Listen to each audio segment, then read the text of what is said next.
It has the characteristics of a fast freeze and a fast fill at the same time. Fast freeze electrode is exactly what it sounds like. It freezes quickly. What you do is you whip away from the puddle and you bring it back, and whip it away and bring it back, and it freezes it in position. A fast fill rod is basically the opposite. It's less penetrating, but it lays a lot of metal down very quickly. 6013 rod is a fill freeze, so it has the characteristics of both in a way. It has a medium penetration power.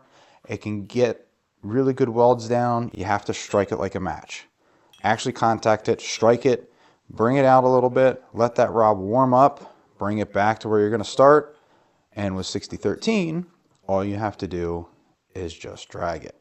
And since it's a fill freeze rod and has both action of fast fill and fast freeze, you can step this rod. That little hot start gives me a little kick start. I've got to fire it up, and I'm going to drag at a steady speed, making sure that that weld puddle stays the same size. If it starts getting bigger, I'll speed up. If it starts getting smaller, I'll slow down a little bit. Yeah. So the nice thing about 6013 is that the slag, even though it's thick, as long as you do a good weld, it chips off pretty easily. So I don't need to sit here and bang on this thing the whole time. I can just... Nice, smooth, easy pass. Now, like I said, I just drug that one across. The other thing that I could do to manage the penetration a little bit better is I can step this rod. I just got to be careful not to run over the slag. When you step, you're going to get a puddle started.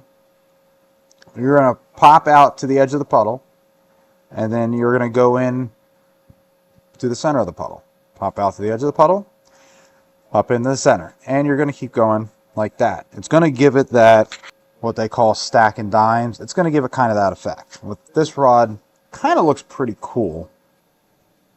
Get it started. Just go along. It freezes that puddle in place. Now I can tighten them up a little bit to get more penetration, or I can widen them out and get less penetration.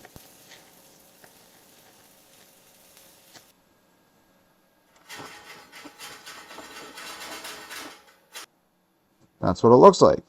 A little different.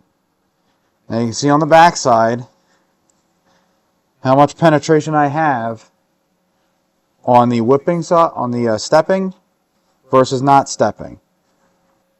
That penetration profile right here. See here versus here? I get a lot deeper penetration by stepping it